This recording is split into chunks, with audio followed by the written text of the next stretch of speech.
by the rivers of Babylon. Yeah, we sat down and we cried when we remembered Jerusalem. We were sick, Lord, near to dying. Oh,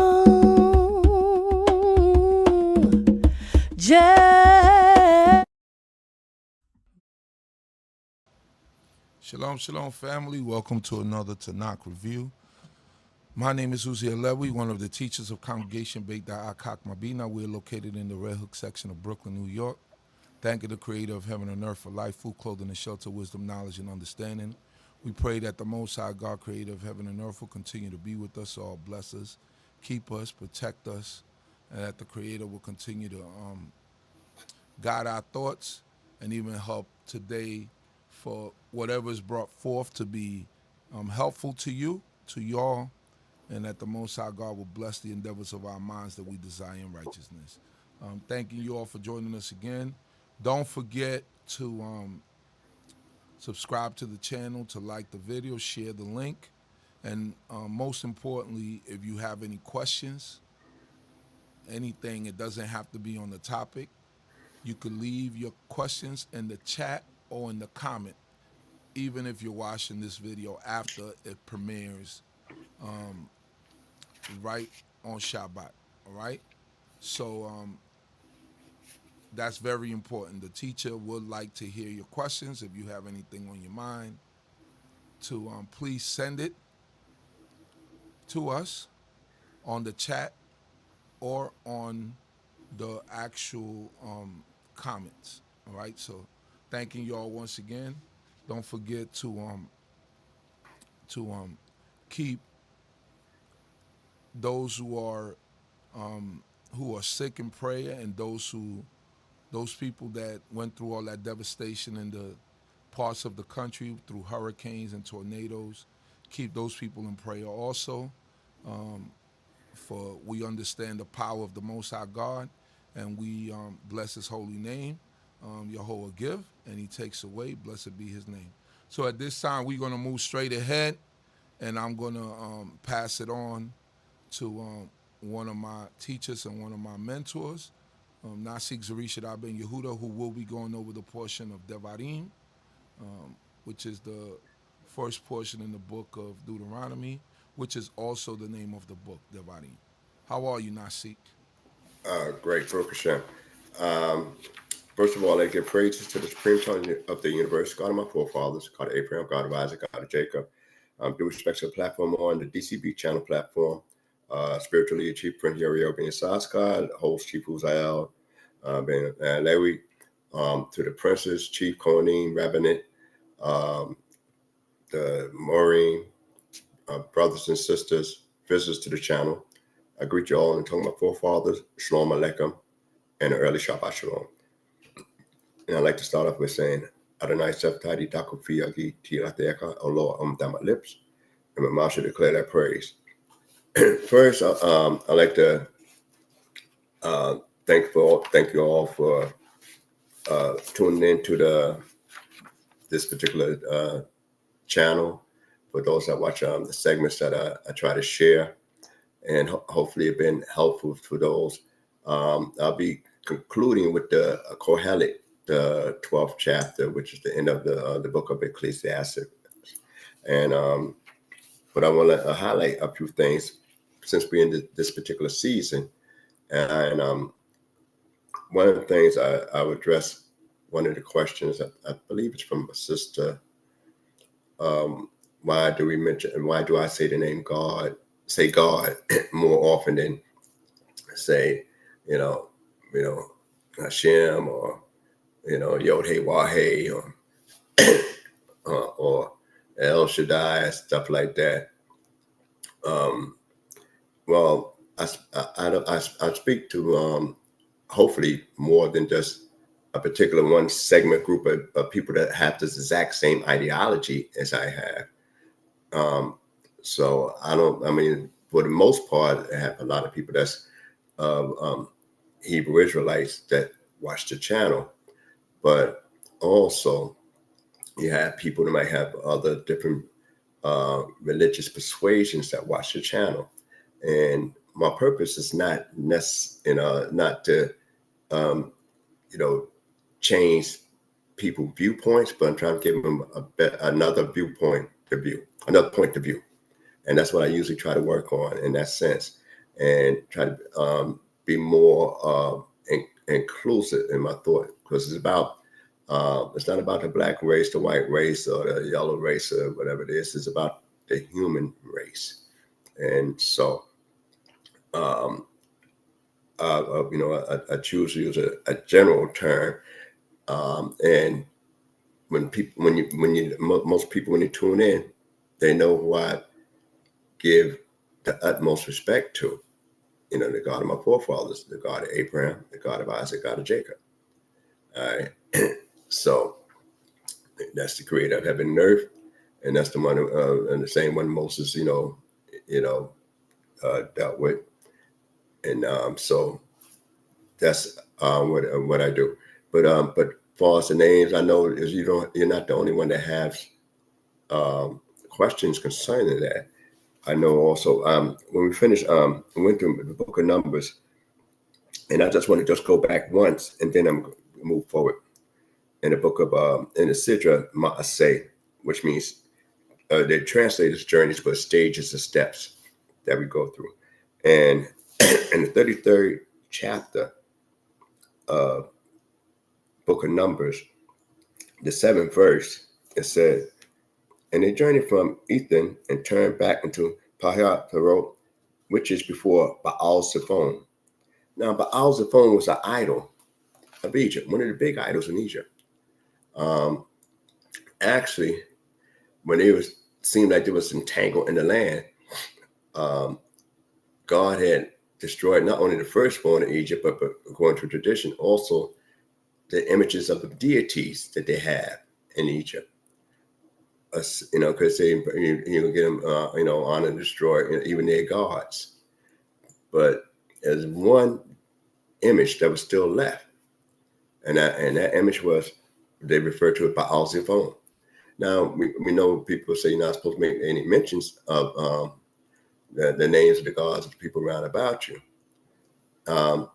That's therefore a lot of interpretation. So I always leave that to your various teachers and instructors to deal with that. But the book of Numbers is clearly commanded by the Creator himself for Moses to write this down. So I will leave you with that as food for thought, and you can further discuss it with your various teachers, and how how y'all see it, and perhaps you will get the satisfactory answer that you might want, as opposed to maybe what I just laid out for you. So, and since we speak the English language, I try to use a general term in English language. All right, so we're in this the third week right now of admonishment. So it's 3 Haftorahs that they dealt with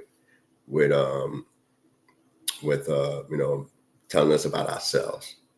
2 from the book of Jeremiah, and then this week the Haftorah would be from the book of Isaiah. All right, so what is interesting is that it starts from the fast of the 4th month, which is the 17th of the month, and what they refer to as Tammuz. And for the 3 weeks, we're being told, really in general principles, how we dropped the ball, how we messed up.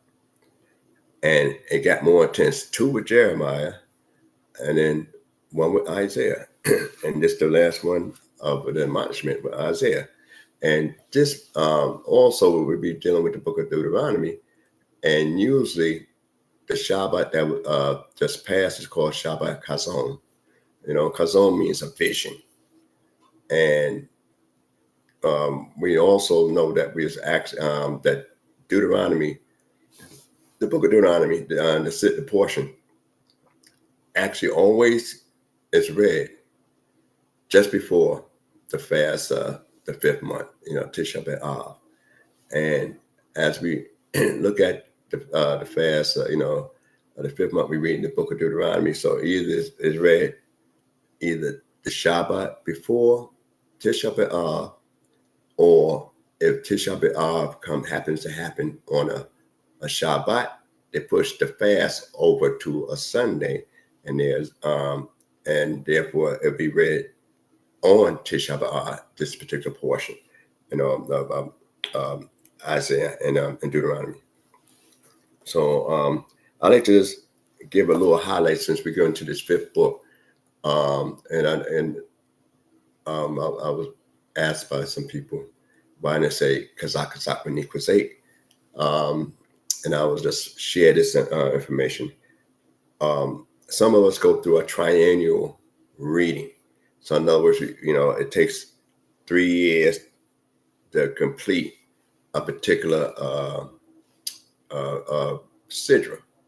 So we always, and originally in Jerusalem, that was the custom in Jerusalem, where if they're going to read, and I spoke on it before, they would read, say, the book of Bereshit. They'd take 3 Shabbats before they finished the book of Bereshit. So it would take basically 3 years before they complete the 5 books of that's in the Chumash. Where more modernly, some people take a little bit, take a little bit from the Babylonians, where they finished the Sidra in the 5 books in 1 year. What they do is actually they took a combination of 2, mostly conservative movements, construction movements, where they're going to take 3 years to finish the readings, of a particular sidra. But the difference is they're not going to stay on that one sidra 3 weeks straight. They're going to take a portion, start, and read to a certain part in the sidra. And say if it's Bereshit, they'll stop and read a certain portion of Bereshit, but it won't complete the whole portion of Bereshit. And then next year, they'll pick up where they left off at. And in the 3rd year, they'll be done completed the Sidra of Bereshit.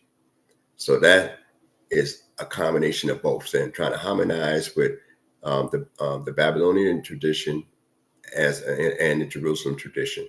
So when most people read and finish the Sidra in 1 year, that's basically a Babylonian tradition.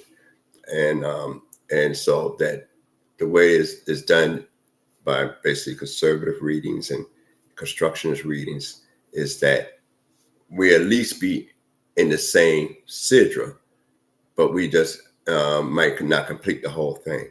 So we can always converse some portion on the sidra, no matter which way you do it, whether you follow the triennial reading or you follow the annual reading. We're going to still have something in common to be able to discuss something in relationship to the sidra. And so that's that being said, but for the sake of the majority of the people that do the annual, I would say Kazak Nikwazate, we finished the book of Bar Mitzvah. And also, I like to bring out, now, before we go into the book of Devarim or Deuteronomy, we have Genesis. The book of Genesis covers, when it gets to basically the death of Yaakov, it covers basically a little over 2,000 years, the book of Genesis. And it didn't take 2,000 years. Well, when Moses wrote it down, he's getting this information from Moses. We attribute to Moses writing it down. But it took, it covers a period of 2,000 years. When we go into the book of Shemot, it covers a period of only 1 year. 1 year. So when we read everything in the book of Exodus, it's only covering a period basically of 1 year. And then we know when we read Leviticus, we have that, and the book of Bamidbar covers a period of 38 years. So now we have a period of 38, 39 years dealing with Leviticus and with Bamidbar. In the book of Numbers. Now, when we get ready to get into the book of Devarim, Deuteronomy, this only covers a period of about maybe 5 weeks. And we do it. And I spoke on about the estimation of time, how we come up with the time, besides those that have to follow the traditional view, where they give you an exact date in there, which is really close to the time frame when you do the math concerning, Joshua and Exodus. I'm crossing over, and when they landed on the other side of the Jordan. So basically 37 days it took Moses to actually give the entire story of Deuteronomy. Now, what made Deuteronomy, the Devarim, so unique is that it used to be referred to as Mishnah Torah. And Mishnah Torah, you get the word Shnei, which means second book, so it says second book of instructions and law, but it also means repetition. And you say repetition. So why do we have this kind of redundancy? And sometimes you got to be redundant for people to be reminded. So that's why we have redundancy a lot. But also we have a lot of laws in the book of Deuteronomy that we never ever encountered before. So if you say repetition, okay, but what about these new laws? The laws of Levitical marriage, when a woman husband died and he had no sons, and the brother take her. With that law, we never read about that law before. Or the law of divorce, we never heard about that law before. Or the reading of the Shema. Why it took it 40 years for Moses to say, "Hear, O Israel, the Lord of God is one," or the blessing after you eat and been satisfied, or you have they take one line and say the way you should slaughter according to the law. All right, so you have a lot of things that's talked about in the book of Deuteronomy, or when you go out to war, or when a woman not supposed to wear, pertaining to a man. Why it's only in that portion there that it's discussed. Also laws like not cutting down or destroying a fruit tree. So we got quite a few laws. We have quite a few laws, and thank you, Sister Lulu, because I do got some tea. We got quite a few laws here that we didn't encounter in the past, and so why now in the book of Deuteronomy that Moses in his very last few weeks, 5 weeks of life, pushing all these laws out at this particular point in time. So, and you say, what, it wasn't applicable before, it's only applicable now. And we had laws that wasn't applicable, that's only in theory, that we learned about before, but we couldn't apply it. And then you don't read about a lot of the sacrifices in the book of Deuteronomy at all, because we don't get how we're supposed to operate in the sacrifices. So it's an interesting book to be read and studied. So I'm going to go in the beginning of it and just bring up a few things out and highlight that. And then I'm going to focus on the Torah because of this the season that we're in. All right. So in the beginning of the first chapter of Deuteronomy, it said, "These are the words which Moses spoke unto all Israel beyond the Jordan, in the Arabah, in the wilderness, in the Arabah, over against Suf, between Param and Tophel and Laban and Hazarot and D.C.B. It's 11 days journey from Horeb to Kadesh Barnea. by the way of Mount Seir. All right. So, and it goes on saying, it came to pass in the 40th year, in the 11th month, on the first day of the month, that Moses spoke unto the children of Israel according to all that the Lord had given him in commandments unto them. After he had smitten Sihon, the king of the Amorites, who dwelt in Heshbon, and Og, the king of Bashan, who dwelt in Ashtaroth, as Israel, beyond the Jordan, in the land of Moab, took Moses upon him to expound this law, saying. So we find clearly, unlike any other books we read before, we got a date when he started to even put this together and present this to the people of Israel. On the other books, you say, okay, when did he decide to write the book of Shemot? When did he decide to write the book of Bereshit? When did he decide to write the book of Wayikra? When did he decide to write the book of Bamidbar? We have no real, information about that at all. But we have an exact date when he started this particular book. And we got an exact year when he started this particular book. So that's information that, we never had concerning the other 4 books that we read as part of the Chumash. And when we look even further into it, and let you know that it says, took Moses upon him to expound this law, saying, he letting you know that this is his understanding. This is his understanding of the law that he taught in the past.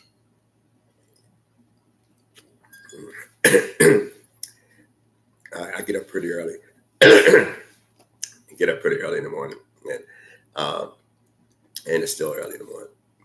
So that was his understanding of the law, how he expounded. So in your various congregations, we do that to this very day. We read the text in our various congregations. Everybody see what is written, but we give a davar. Sometimes they say a davarsh. An explanation on what the scripture mean.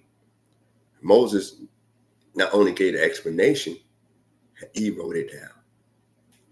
So he wrote this stuff down.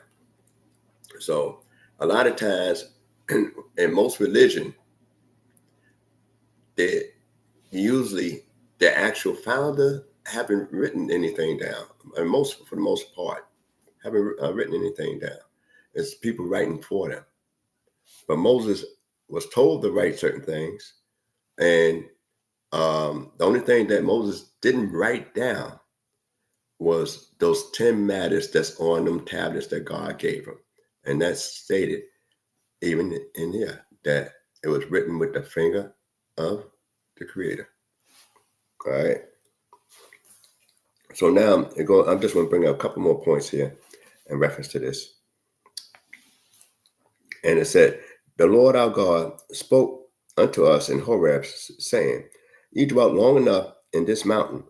Turn you and take your journey and go to the hill country of the Amorites, and unto all the places nigh thereunto, in the Arba, in the hill country, and in the lowland, and in the south, and by the seashore, the land of the Canaanites and Lebanon, as far as the great river, the river Euphrates.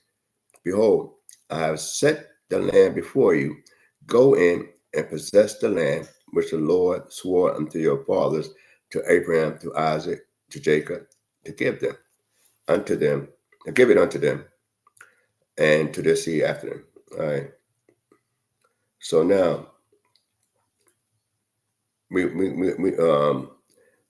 this he going over and saying what was told. They're going to possess the land. Now, what we find out, we know this in the 40th year, but he told you already, and I don't want people to miss that the trip out of Egypt into the Holy Land, had we not been derailed, had we not took the scenic route, how he not messed up on the way and had to do a 40-year march, death march, would have only took 11 days. 11 days. Because they didn't know this is the distance from there to where they at. 11 days. And they're standing right on the other side, just waiting to cross over. So we got to think about why, and go over why it took us that long. And in the 9th verse, it says, and I spoken to you at that time, saying, I'm not able to bear you myself alone. The Lord your God hath multiplied you, and behold, you are this day as the stars of heaven for multitude. The Lord your God, the Lord, the God of your fathers, make you 1,000 times so many more as you are, and bless you, as he hath promised you. How can I myself alone bear your compliments and your burden and your strife? Get you from each one of your tribes wise men of understanding, full of knowledge, and I will make them heads over you. All right. And ye answered me and said, the thing which thou, all right, and ye answered me and said, the thing which thou hast spoken is good for us to do. So I took the heads of your tribes, wise men, full of knowledge, and made them heads over you, captains of thousands, captains of hundreds, captains of 50s, captains of 10s, and officers tribe by tribe. And I charged your judges at that time, saying, hear the cause between your brethren, and judge righteously between a man and his brother, and a stranger that is with him. You shall not respect persons in judgment. You shall hear the small and the great alike. You shall not be afraid of the face of any man, for the judgment is God's. And the cause that is too hard for you, you shall bring unto me, and I will hear it. And I commanded you at that time all the things which you should do. All right. So what we have here is Moses took the advice of his father Jethro. But when you read carefully, you find out that all the qualities that he talked about for selecting these individuals, he said in the last portion I just read, that one of the qualities was missing. And yet, what it is, if he was told by God to get the guys with this kind of quality, then the question should rise, and you could discuss it later because I'm not going to go into it much. Why is it that if God told you and approved of what Jethro said about the qualities of the individuals, why you settle on the qualities that we just read and enumerated here? And yet, you can't say God gave you a task that's impossible to achieve, that people have that quality there because they had the quality when they built the Mishkan. And tell you about the qualities of the people, and they say all those are wise-hearted. And another thing to discuss is why it says "Ekha," when it means and he took. That means and use that for an object. Where cock at Safel. My cup. I took the cup. So I might use that in a sense for an animated object, but you don't use that for people. So why use that particular term? And when you look at it, it's leadership. Most true leaders try to avoid that position as much as possible. But it'd be a tragic if you know that the people are in need of certain leadership, certain guidance, certain judgment, and you have the capability and nobody else will step up. That if you're concerned about the people in society you're in, you will step up and say, okay, I know we need it because I care about the next individual alongside of me. I care about the people behind me. So I will step up, and give all I got on their behalf. Moses said he took them, so that means that it seemed like a reluctant job. So perhaps he made it sweet, tell them about the importance thereof, because Moses didn't want the job, you know. And here it is that most of the great leaders, even a person like King Saul, the first king of Israel, he wasn't looking to be king. When he first encountered Samuel, and when he went to get to find out the mules that he lost, the donkeys that he lost for his family, he told his father how the man of God helped him out, but he never told him that he was selected to be a king of his people. That wasn't what he was looking for. And when he was looking to be anointed, God had to tell Samuel where he was hiding. So, and he was the best man of the time. Though we know he did some things, he was the best man of the time.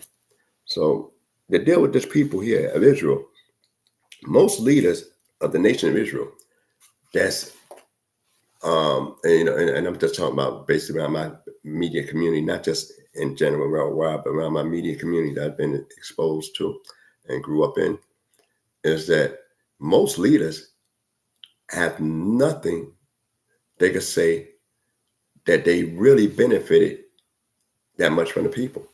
Most leaders over the years, that was leaders that was well respected and start certain things. And I'm not going to name some because it embarrass some of the people that are still around, that these great leaders that we had and legacy of our different communities, that most of them, for the greatness that they did, had little, that they say they, gained from the people. Their gain was they sacrificed for God, and that the next generation hopefully would do better and appreciate their sacrifices. So, and this just talking about the area of judges here. Now, and you got leaders in the various factions. So I just want to bring that particular portion out in reference to that. And I'd like to bring out another area there that, let me see. When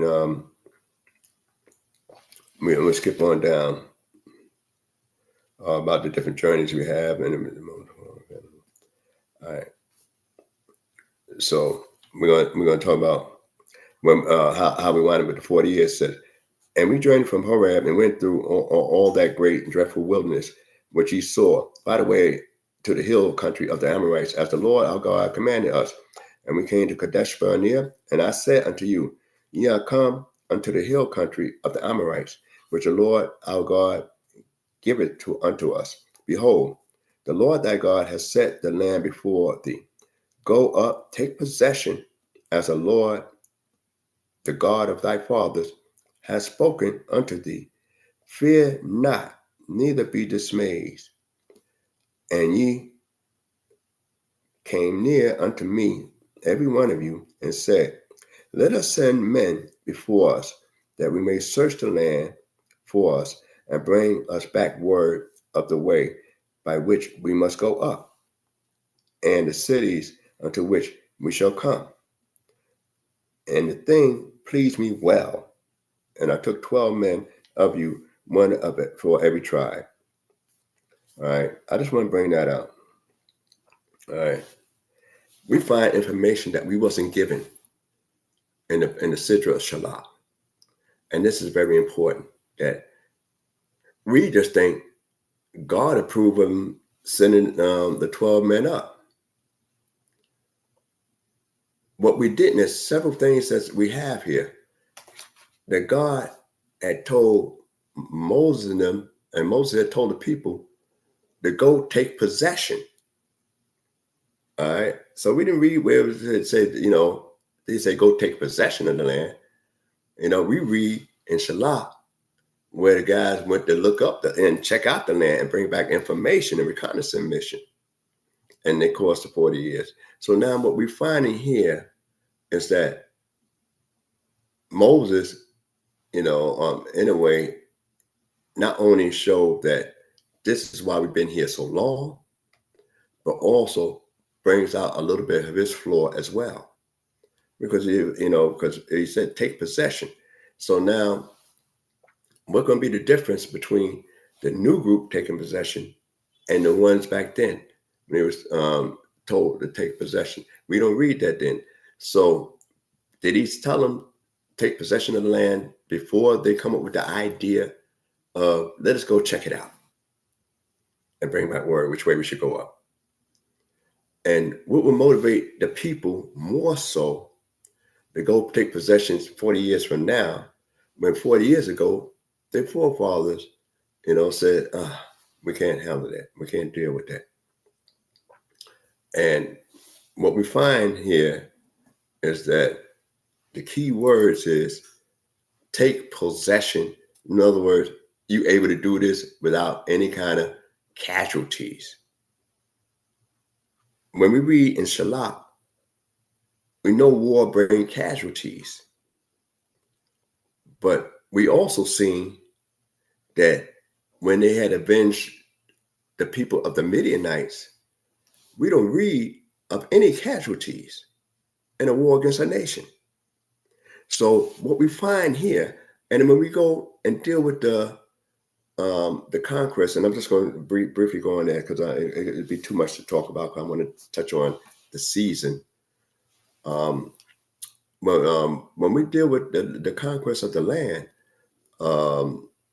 and for the time that Joshua's in charge, we don't read about, at least to my recollection, of Israelite casualties.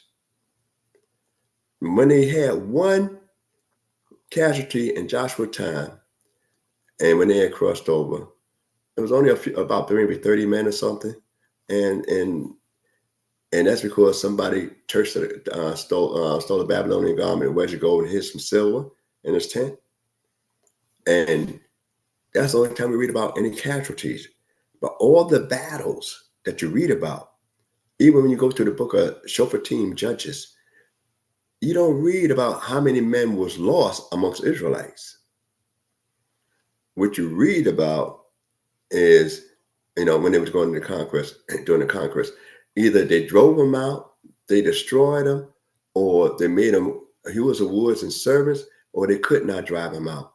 But you don't read about the actual body counts amongst Israel.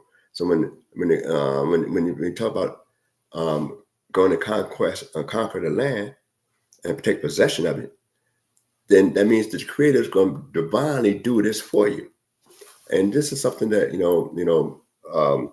you wonder why the guys would derail it and say, "Hold up, let's send somebody," and Moses approved of it. So. And then, he recalled the anger and why they had to stay there, for 40 years. But I want to skip past all that and just bring out a couple more things on this area about Devarim. The word Devarim means words or matters. And usually Moses doing a lot of talking. And as I said in the beginning, he said he couldn't speak. So 40 years later, he's starting to speak.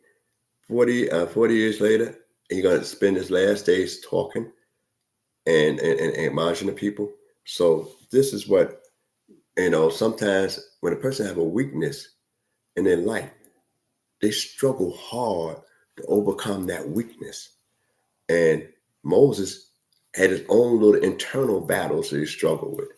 Now, you got various viewpoints about, it was difficult for him to speak the Egyptian tongue, but not difficult to speak the holy tongue, So those just some comments that's, in reference to that. But he himself, to be a lawgiver and a legislator, you got to be articulate. His brother Aaron was only told to speak to Pharaoh. When it came to legislating the laws of God, he had to do that firsthand. That spoke the Lord under Moses saying, "Speak unto the children of Israel." That's what he did there. In the book of Deuteronomy, is he developing a level of understanding where he could work, with wisdom, understanding, and knowledge. He going beyond legal calisthenics, going beyond that. When a person has what you call BINAH, and the understanding, you might understand is when you have wisdom is you understand exactly what a person said, and you can regurgitate what the person said. BINAH, is that you have a little understanding how to apply it to this particular matter here. But when you have the other term that's used here, we do it. With knowledge, you have to be able to expand further outside the box. And Moses, though he chose those men to be judges, it said it wasn't on that level that he wanted with the same people that worked on the Mishkan. Because in order to be a judge, in order to be a leader, you got to sometimes think beyond the actual box of the script. That's why I said later on, you find out there'd be a controversy between blood and plead and plead. You should go to the judges that should be in those days. Simply because you must be able to adapt the law to the situation of your time. And they're making adaptations right here in the book of Deuteronomy, for what the future going to hold. I'm just going to go into the book of Isaiah right quick. There's a lot more. And for those that want to finish out this particular portion of Deuteronomy, which is very impactful, it goes all the way from the first chapter, first verse, all the way to the third chapter, the end of the 22nd verse. Because we find out also that only here that we're sent the peace treaty, offer peace to Sikon, and he turned it down. When we were told to go ahead and fight against Sikon, when he came out against us, why would Moses offer peace? Knowing that he ain't gonna take it. Why is it that, and there's a lot of stuff in there, a lot of jewels in this area of Deuteronomy.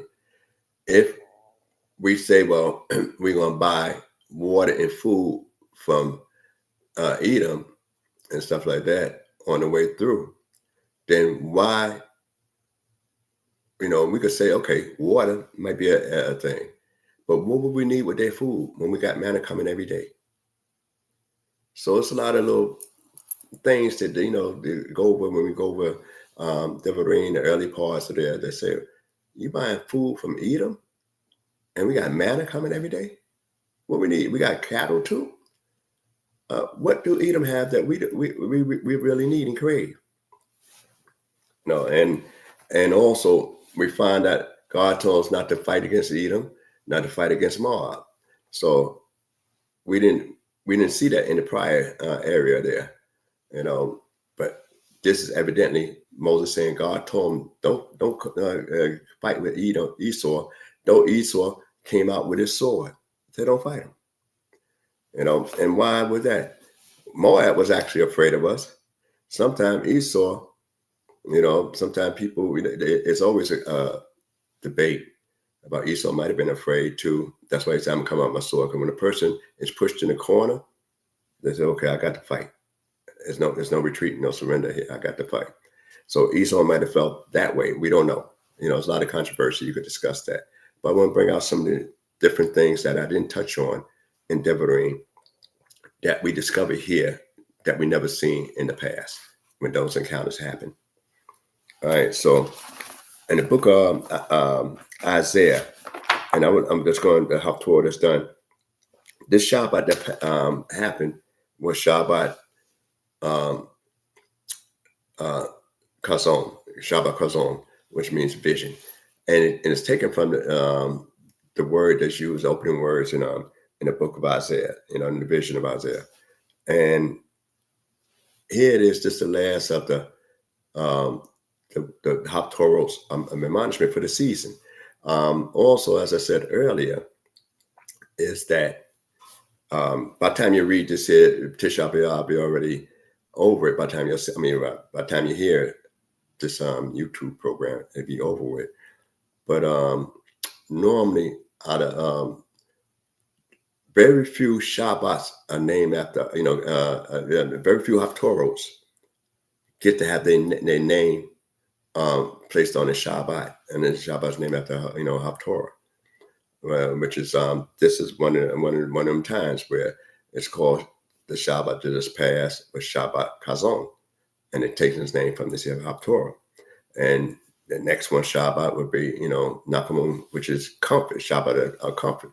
We're in the month of called Menachem rather, which is a month of comfort, but yet so much tragedy happened. The only guy we have a yard site for, like I said before, was the Kohen Aharon. We know the temple was destroyed twice around the same time. So, and it's called the 5th month according to the calendar from the month of Aviv, from the Exodus for Egypt. This is the 5th month. But if we use the secular calendar, starting with the month of the Ethanim, which we normally say the year changes at that time, then we have what they call the 11th month. So where, New York City had 9/11, well, this would be 11 and 9, where New York City had 2 towers that was destroyed, were supposed to be the main monuments of New York City. We had 2 temples destroyed on those particular days, one by the Babylonians and one by the Romans. And a lot of things happening at that particular time. So they have a strict, thing as far as they fast on that particular day. And you can read about, and we know the fast was started during the time of the Babylonian destruction. And we know that how you can find comfort during the time of a fast when tragedy happened. And we find that a lot of traditions, people may not, shave, cut their hair. Some tradition, people may not eat meat from the Rosh Chodesh of the month until after Tisha B'Av. So in the fast, they usually uses like 25-hour fast, pretty much, that they use at a particular time. You read the book of Lamentations, which is in Hebrew called Ekha. And the term Ekha was used part with Jeremiah last Sidra, the word you find there, in the last Haftorah rather, of Jeremiah from last week. And also you're going to find it, again, the term Ekha is used here in this particular portion. And Jeremiah, scribe, is the one wrote, Baruch is attributed to writing the book of Lamentations, the husband scribe of Jeremiah. But we have also at this time that when we look at the book of Isaiah itself, when they normally read it, those people that read the Haftorah in Hebrew, you have like a melody, and they have 2 different melodies that's used for this Haftorah. They've got a regular Haftorah melody, which is different from reading the regular Chumash melody, and then you have the melody that's used for Lamentations, which is a unique melody for the Megillos, which is the 5 scrolls that's mentioned, that's utilized in Judaism itself, in the book, the 5 scrolls rather, in the Tanakh, I should say. And out the 5 scrolls, they have a unique tune. So I just want to share some insights, and it's only the first chapter of Isaiah. And Isaiah, when you read about Isaiah, his prophecy goes about 40 years. And he went through 4 kings, so that means kings didn't live that long. And one of the interesting things about Isaiah is that his father, supposed to be the brother of Uzziah, Uzziah. So they supposed to be brothers. So Isaiah's father and Uzziah's father supposed to be brothers, so that would make them cousins. That's traditionally one of the views of it, and when they look at the Chronicles, they say they was related. And Isaiah prophecy deals with Yehudah, not with the northern kingdom, but with the kingdom of Yehudah and Benjamin. And that's the reason why Isaiah could talk so hard around big shots, raw circles, and because he's family. And and family members tend to talk a little tougher to you than an outsider. And you figure, hey, you know me. Why you talking to me like that? Because we talk to outsiders, say, you don't know me like that. Why are you talking to me like that? So Isaiah, being he got family, in royal circles, and you tend to move around royal circles, we have some interesting things here. So I'm going to touch on this before I go into the Kohelet, the last of Kohelet. And it starts off, it said, the vision of Isaiah, the son of Amos, which he saw concerning Judah and Jerusalem in the days of Uzziah, Jotham, Ahaz, and Hezekiah, kings of Yehudah. Hear, O heavens, and give ear, O earth, for the Lord has spoken. Children I reared and brought up, and they have rebelled against me. All right, before I go into the next verse, I just want to bring out this here.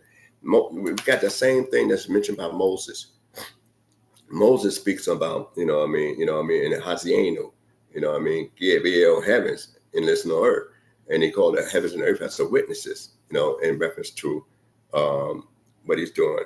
So, and when he get ready to scold Israel and tell us about himself, because that song that him and Joshua got together, we're supposed to learn that song and to be rehearsed in the ears of the children of Israel, about what's going to happen in the future, and they have witnesses involved in it. So there's two views on it. Like one view is that when Isaiah turns it around and talk about the earth give ear, he'll heaven and give ear, O earth. So just the reverse. So one is that, he wasn't on the same level as Moshe, and as we read the vision of it in the 6th chapter, that should have been the first chapter of Isaiah. Why they chose this to be the first chapter? Because Isaiah first get his first major call in the 6th chapter of Isaiah. So there's no chronological order here when we deal with the first chapter of Isaiah compared to the 6th chapter when he actually get his call and get his first vision before the Creator was talking about, and he's in the throne room. So when we look here also that Moses being the greatest of all the prophets is like two witnesses. This way you get a cross-examination. Moses talked about the heaven and the earth first, and here Isaiah has it in reverse order. So that's what you call like a cross-examination, because if the witness is going to testify against somebody, you say, okay, Moses used it one way. I got to see if they're going to have the same story. Was the contract still the same? Were he witnesses to the same event? So you have right here a cross-examination of witnesses, which is the faithful witness that created the heavens and earth. And Moses used that there, and Isaiah reversed it. So to see if the Israelite going to be guilty or not, if these people are guilty or not, did they violate it or not? All right, so we're going to see if the story is still straight. And it goes on to say in the 3rd verse, the ox knoweth his owner, and the ass his master crib, but Israel don't know, my people does not consider. That's a famous line that most people understood and hear so much of.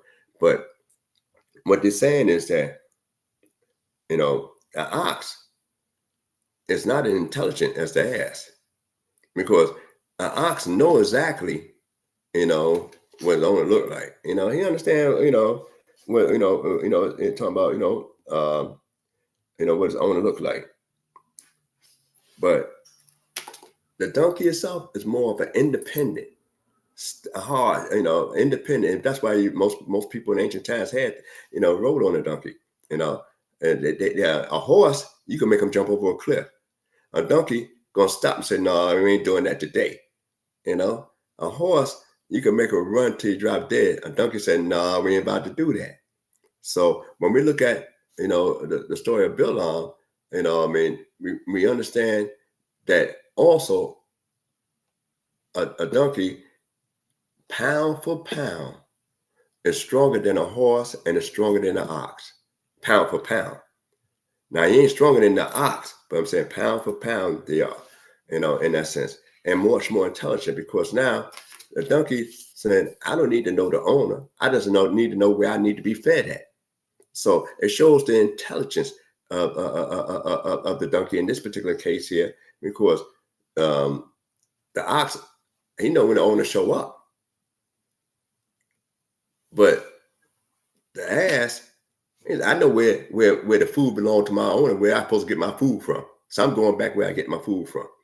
And then they talk about the children of Israel. We don't know, and we don't even consider those things. All right? And then it goes to sinful nation. And people laden with iniquity, a seed of evildoers, children that dealt corruptly. They have forsaken the Lord. They have contemned the Holy One of Israel. They are turned away backwards. On what part will ye yet be stricken, seeing ye stray away more and more?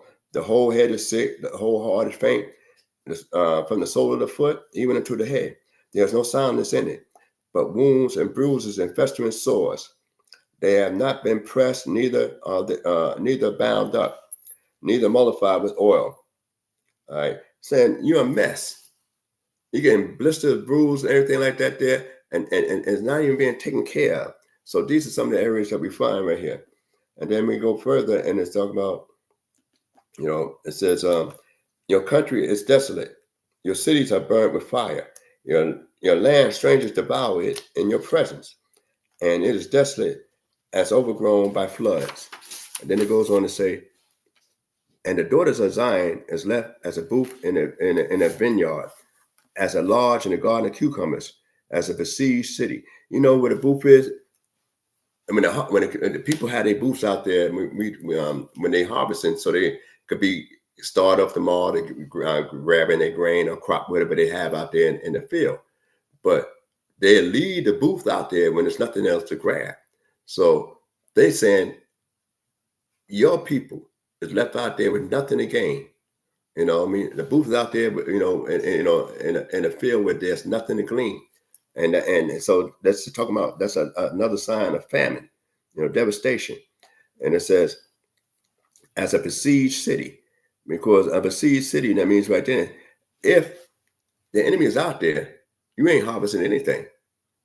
So you locked in, under under a siege. All right. We should have been as Sodom. We should have been like Gomorrah. Hear the word of the Lord, ye rulers of Sodom. Give ear unto the Lord of your God, ye people of Gomorrah. Sodom and Gomorrah, they use some terms, used them many times, in the scriptures, describing us as a people. And the thing is that the wickedness that they did, and you notice this at the rulers of Sodom, because Sodom was like the headquarters of those 5 cities. And hence, it was only the king of Sodom that came to Abraham that say, look, give me the people and you can keep the stuff. He didn't, but yet when they had the battle, it was 5 kings. Now, all of a sudden, there's only 1 king. So when you read about the story of Sodom being destroyed later on, Lot got some status where Abraham helping him out, being the rescue for the people and everything like that. And Sodom was like the chief city of those 5 cities of the plain. And that's and Gomorrah was the second, but they wasn't on the same level. So all the the capital was Sodom. And everybody went to the capital. That's where Lot stayed, in the capital. And you read about that only, after, the battle of the 4 kings, the rebellion. And to what purpose is the multitude of your sacrifice unto me, said the Lord? I am full of the burnt offerings of rams and the fat of fed beasts, and I delight not in the blood of bullocks or lambs or he-goats. When you come to appear before me, who have required this at your hand, to trample my courts? Bring no more vain oblations. It is an offering of abomination to me. New moons and Sabbaths, the holdings of convocation, I cannot endure iniquity along with the solemn assembly. People miss that last line. And that's, people say, well, away with your new moons and away with your Shabbats and obeying obligations. But they forget the main line here. It says, I cannot endure iniquity along with the solemn assembly. That means that because the way we're doing it, when we come there, with a will and a won't, a do and a don't, we're not really happy to be where we at. So where we come here, that's what he's talking about. But they forget about that last little line, and they say, God ain't satisfied with your new moons, ain't doing with your Shabbats and all that, and your holy assemblies. So I ain't got to come there. We'll make that place so holy, So This is the heart set that you have when you attend any convocation. That's important. When you bring any sacrifice in ancient time, they had the temple function at that time. So they're saying, this is what you're doing. You know, it said, your new moons and your appointed seasons, my soul hated. They are burden unto me. I am weary to bear them. You know, it's right then and there. He hate those, you know, the seasons because they meant to make you better. And you getting worse. And it goes further and says, and we spread forth hands, I will hide my eyes from you. Yea, when you make many prayers, I will not hear. Your hands are full of blood. Wash you, make you clean. Put away the evil of your doings from my eyes. Cease to do evil. Learn to do well. Seek justice. Relieve the oppressed. Judge the fatherless. Plead for the widow. All right. So in other words, now it transferred about from our ritual, how we're so despicable in our ritual, how we reckless with God and our morals, and it continue a little bit, but it tells us now that it focus on about justice and how we treat people in the community. Come now and let us reason together, said the Lord. Use the word lechu.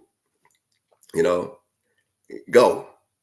You know, now if God said, "Come, let us reason together," I need you to come here and try to talk with me.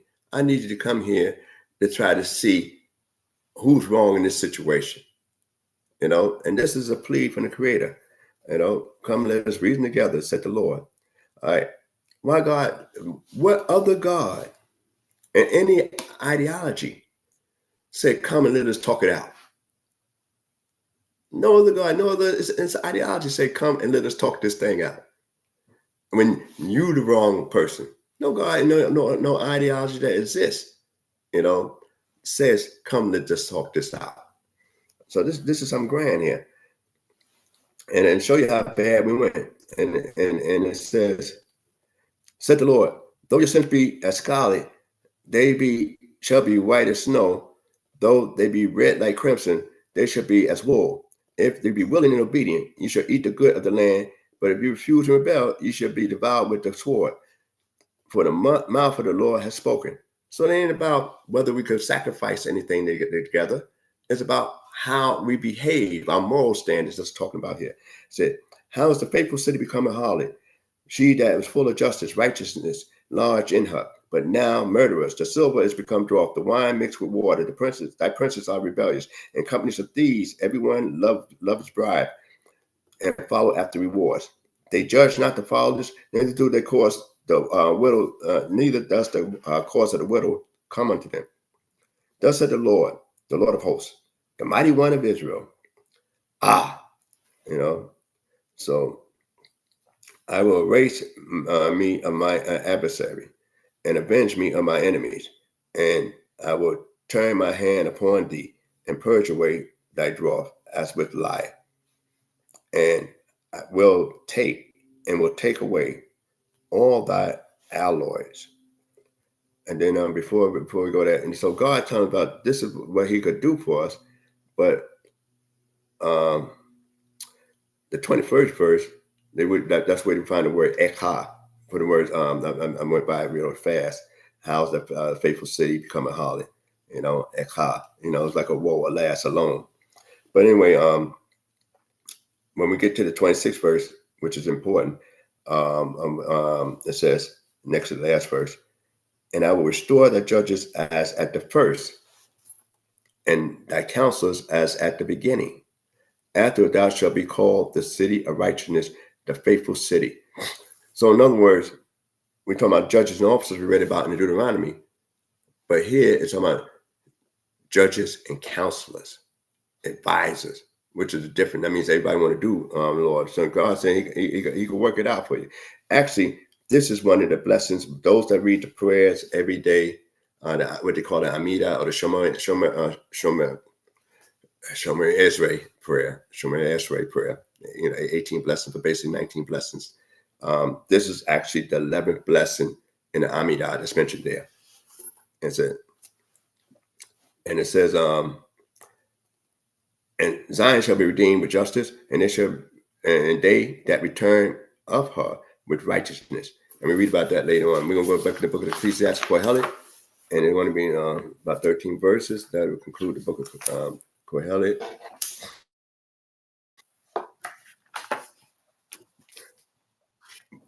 Which is it starts off with an interesting portion of a Kohelet. I mean, and the way it starts. And we left off with the last one for the 11th with, God's judgment.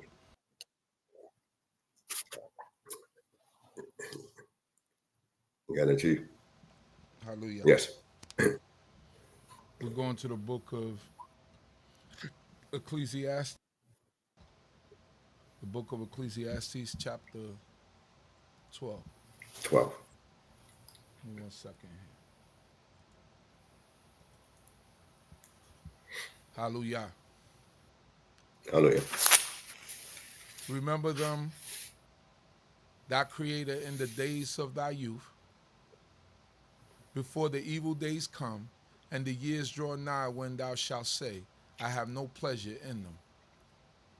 I hold right there. Now, and then every time you remember the creator in your youth, that means you had to know something about him. You had to learn something about him. Now, you ain't talking about a toddler that barely understood and know their parents and the members of the family. You're talking about somebody that has some maturity when you're still vibrant, and that's what it's saying. So that means you was taught something about it and gained some knowledge about this true and living God. All right, continue. Second verse. Verse 2. Before the sun and the light and the moon and the stars are darkened, and the clouds return after the rain. Mm-hmm. And the day when the keepers of the house shall tremble, and the strong men shall bow themselves, and the grinders cease because they are few, and those that look out shall be darkened in the windows. All right. Now this time they use this as an allegory for most people to teach about the old guy. One of us, if we're fortunate enough, we get there one day.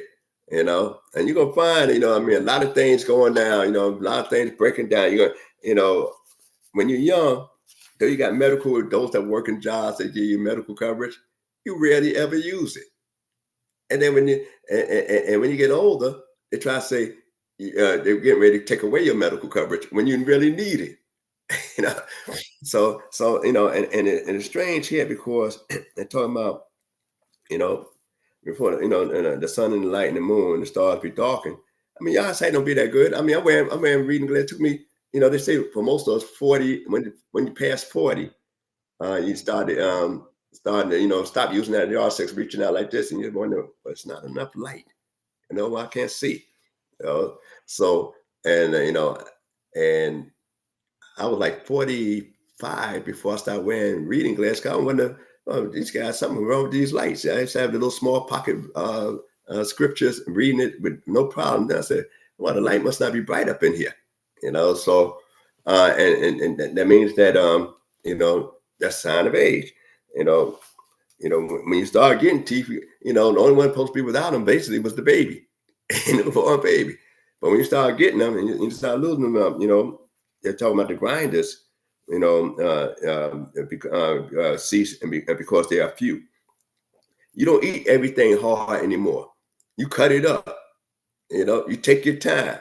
You careful on whatever you chew on, because most of that stuff might be in the bathroom cabinet. I mean, teeth be on the dresser and stuff like that. The eyes be on the dresser after a while.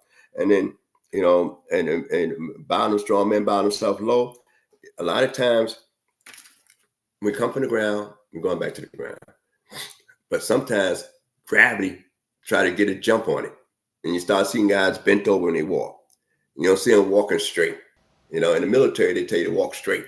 To shrink down. Keep your chest out, head up, But as you get some time, you're gonna start to lean down more, a little bit more, going back to the ground where you come from. And it goes on to say, and those who look out the window shall be darkened, and those that look out shall be darkened in the windows.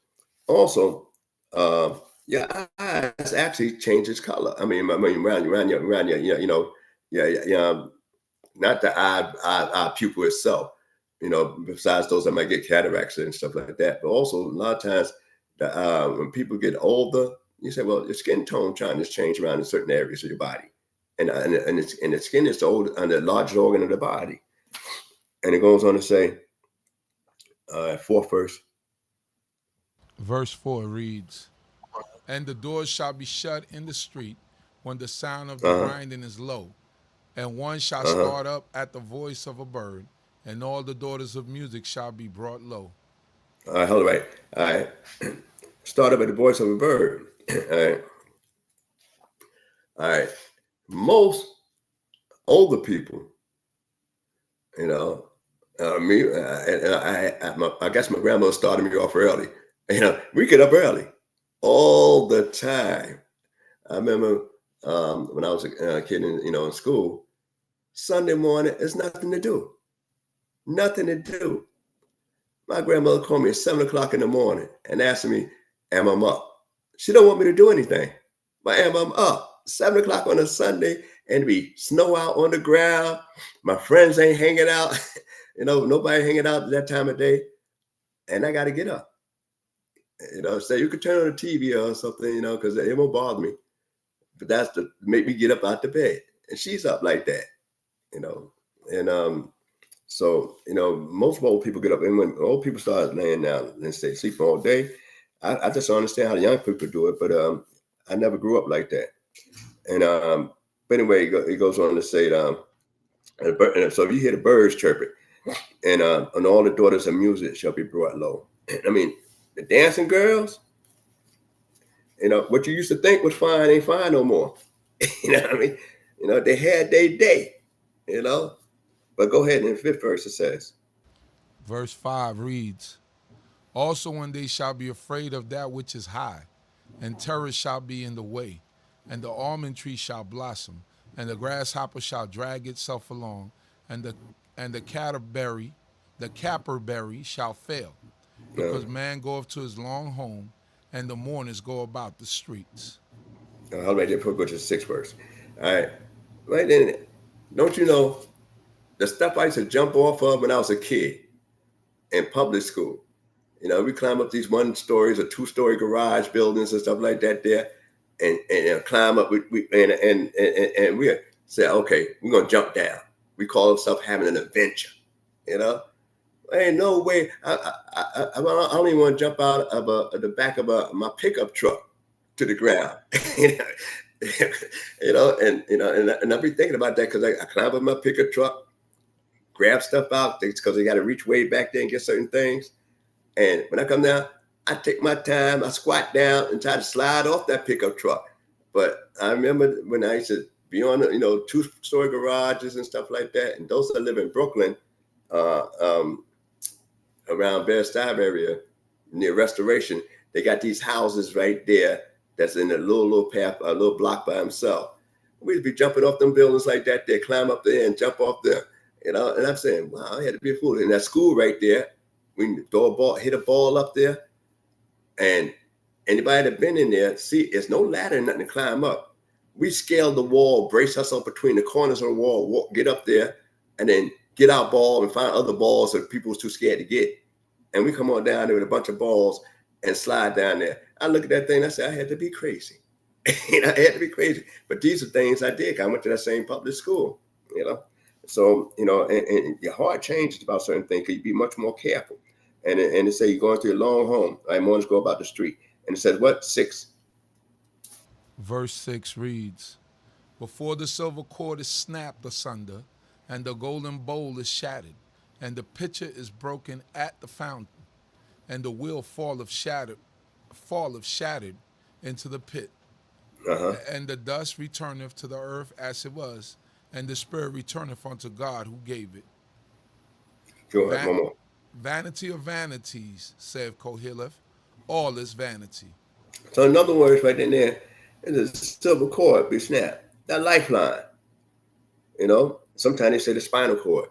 Because most people, I'm been pretty much athletic most of my life, and I go to the gym. Then they say when you get older, you better do some strength exercises and stuff like that there, because when you make that muscle, they're gonna shake like jelly if you ain't doing something, in there.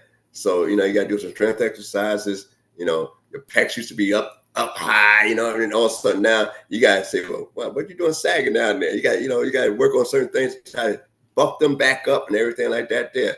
You know, if you ain't careful, your stomach will get around the corner before you get around the corner. So, you know, and then you carry extra weight, so you tend to lean over. All right, when you step, you tend to lean forward and look your head down more. You know, and when you go to the gym, you see people, you know, all kind of facts, and you say, well, wow, I got to be conscious of that. But this happens to everybody. That's a sign of age. So that's why I say remember to create it in the days of youth. And because now, you know, you ain't gonna be as daring, and you're gonna say, man, I can't run like I used to run. So now, if I don't want to be a victim, so I gotta be able to hold my own wherever I'm at, because I ain't got that kind of makeup where I could run if I want to run. And also, all those things changes. And that's what Solomon's saying. You're gonna get old one day. You know, they used to have a saying that youth is wasted on the young. You know, because most of us don't appreciate it when we in that kind of in a shape. And I always got heads out to them when I see the older folks up there, you know, running that treadmill and stuff like that there, doing that elliptical, all that kind of stuff, calisthenics, and going to the gym, you know what I mean, you know, 3 to 5 days a week, you know, I see that, and I said, I worked over 30-something years on one job. I said, I got to get 30 years of a pension check, at least, to feel that I earned something. But anyway, going back to the 9th verse, it says, Verse 9, it reads, and besides that Koheleth was wise, he also taught the people knowledge. Yea, he pondered and sought out and set in order many proverbs. And Koheleth sought to find out words of delight, that which was written uprightly, even words of truth. Right there. So he focused on truth right there.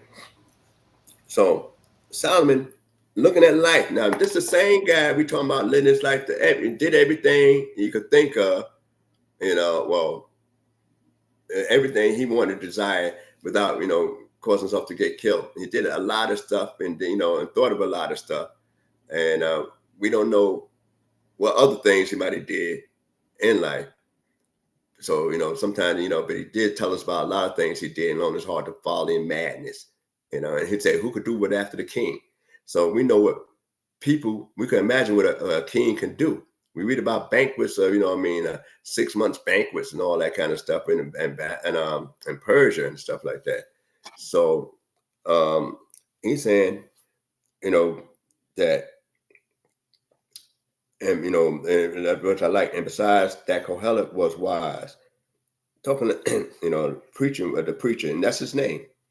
He also taught the people knowledge. Now you say, well, who's writing this? Isn't this him? Is he writing about himself? You know, has he become playing a dual individual? Yea, he pondered and sought out and set in order many proverbs. Well, we're trying to figure out, this book supposed to be Solomon. Solomon supposed to be writing this. Now, did he split and have a dual identity? You know, another guy. And then so we got to look at this here carefully. And it says, and Koheleth sought to find out words of delight, and that which was written uprightly, even words of truth. That's he went to look for that. Then he had the Torah, but he's saying otherwise, saying to teach other people. All right, but let's go ahead and let's finish it out. Verse 11 reads, the words of the wise are as golds, and as nails well fastened are those that are composed in collections. They are given from one shepherd. And furthermore, my son, be admonished. Of making many books there is no end, and much study is a weariness of the flesh. In other words, Solomon said, I can't write down everything I know, and nobody gonna ever write down everything they know. You know, and so you got guys that say, look, I gotta find this book, I find this book, I find this book, I'm reading this, I'm reading that. You will never get all the information and the wisdom that was ever written, because everybody, you know, don't live long enough to express everything they know. You know, and Solomon letting you know, don't worry about trying to read everything and try to say, well, I'm gonna read every book that exists. You know, because the wise men didn't even have it. And it goes on to the 13th verse. Verse 13 reads, the end of the matter, all having been heard, fear God and keep his commandments, for this is the whole man. For God shall bring every work into judgment concerning every hidden thing, whether it be good or whether it be evil. Hallelujah.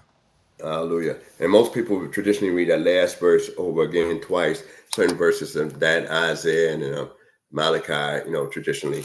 But that's why some folks, you might find it, if you got like a Masoretic text where it's written, the same line repeated. But one of the things is that he draws a conclusion that you obey the Creator for your well-being, and that it will become your true satisfaction. All the other stuff he dealt with was not satisfaction, not everlasting satisfaction. And he had to stop at some point in time and then say, okay, God, what you want me to do? So a lot of times when we pray, and a lot of times when, and I share this a lot, with my sons and stuff, that a lot of times by habit, we rush Shabbat out and holy days out, the prayers out and everything like that. And, that's just a natural thing. We tend to, get bored with it. But we saying, well, we come there, at least you come there and you show an effort. And that counts for something when you show up and congregate yourself and show an effort. But when you, even though you might have this, thing in the back of your head, I wish it would be over with, man. How much longer we got to go? All right. At least you showed up. And that's a start in itself, because we might pray to God for about 3 minutes, 5 minutes, but we want his protection and support 24 hours a day with every heartbeat. So when we look at that, we say, well, who's fair? Who's just? I want God to look out for me all the time, and I can barely give him any time. So as we go through this particular time, like I said, the fast, those that do fast, well, you'll see it after the fast. I hope you have a good fast. And then we have things of comfort. And the real true comfort is when you try to look for the good in everybody instead of the negative in everybody. That's really true comfort. Try to make reformations, because after Tisha B'Av, then you start focusing on self. You start focusing on self, and also start looking to help, people and right wrongs. So most people try to right the wrongs all the way, maybe Yom Kippur day, maybe a day or two before Yom Kippur, because I ain't gonna mess up between now and the end of Yom Kippur, so I ain't gonna see them no more. So I'm gonna apologize, ask forgiveness, because I know I can't cause a problem, because I ain't gonna see them till Yom Kippur, and we're gonna be too busy fasting, and I ain't gonna have the energy to start a problem. So these, we got to, try to develop ourselves. I hope you got something of what I said. I know I've been a little long-winded, and I appreciate all. You muted yourself. That last portion, Prince. Okay, it's good. All right, so I know any mistakes been my own, and those that support the channel, actually continue to support the channel. And, if this message been a help for you, Baruch Hashem. All right. And, Shalom Aleichem, Shabbat Shalom. Hallelujah. Okay. Torah Nasik. Thanking all of you once again for joining us on the channel. Don't forget, first of all, by the time you guys will hear this, Shabbat Shalom to all of you. Everyone have a good Shabbat sleep. And also for all of you that would like to, you can leave questions in the comments or in the chat itself. Any question that doesn't have to be related to this topic. And Nasik, Zurishaddai will try to get back to you as quick as possible. So thank you all once again for joining us. Don't forget to like, subscribe, and share the link to the video. May the Most High God bless each and every one of you. Shalom, shalom. Hallelujah. Hallelujah. Let's get all his wisdom, understanding. We'll do our standing. All praises to the Most High, his laws and commandments. The hot CHOKMAH here to push it through your speakers. Judgment, truth, and love should be coming from the leaders. knowledge, wisdom, understanding. We'll do our standing, all praises to the Most High, His laws and commandments. The CHOKMAH, BINAH,